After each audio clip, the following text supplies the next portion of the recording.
With such a rate of uncontrolled cutting of trees in Uganda, it means the country is at the verge of facing severe drought and famine, coupled with unhealthy conditions due to massive loss of medicinal tree species countrywide.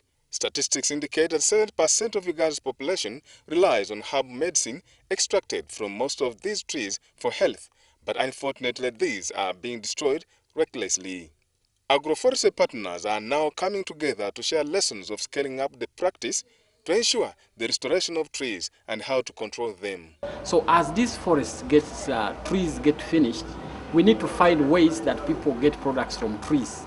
So that's why we are suggesting that people need to integrate trees on their farming systems through what we call agroforestry. We can call it planting trees on farms. Some of the trees that the communities are ignorantly destroying play a major role in contributing to crop yielding, but these are now facing extinction.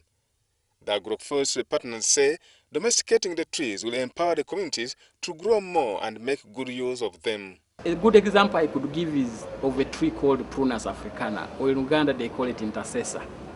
And so this tree it has ingredients which they use for treating prostate cancer and is sought after in the international market. So this tree grows in most of our forests, Mabira, the Rwenzoris, and the rest of them. And this tree was getting depleted. What we have done is to domesticate this tree for people to grow it on their farms.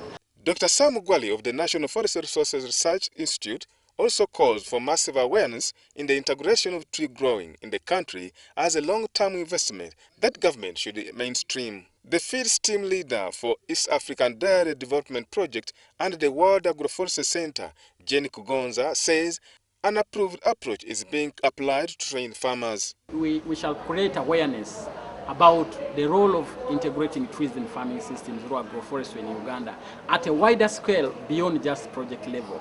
The beauty with the volunteer farmer trainer approach is that it's based on voluntarism.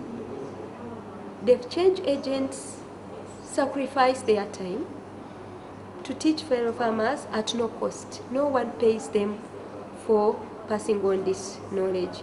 But the unfortunate part is that some of these areas, especially the critical cattle corridor, are already dry lands, not well developed, and the poor communities have resorted to destroying the environment for daily survival.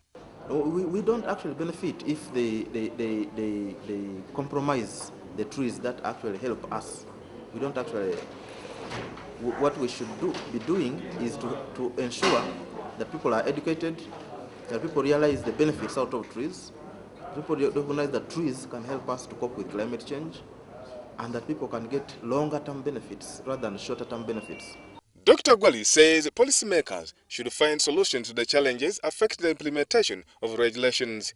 But training farmers is also crucial in this cause if the country is to reduce on the rate of tree destruction. It is high time that the people who are the policymakers, the political class actually, realize that our environment is at stake, and they followed the advice. The technical policies make advice, they make advice through policy briefs and so on.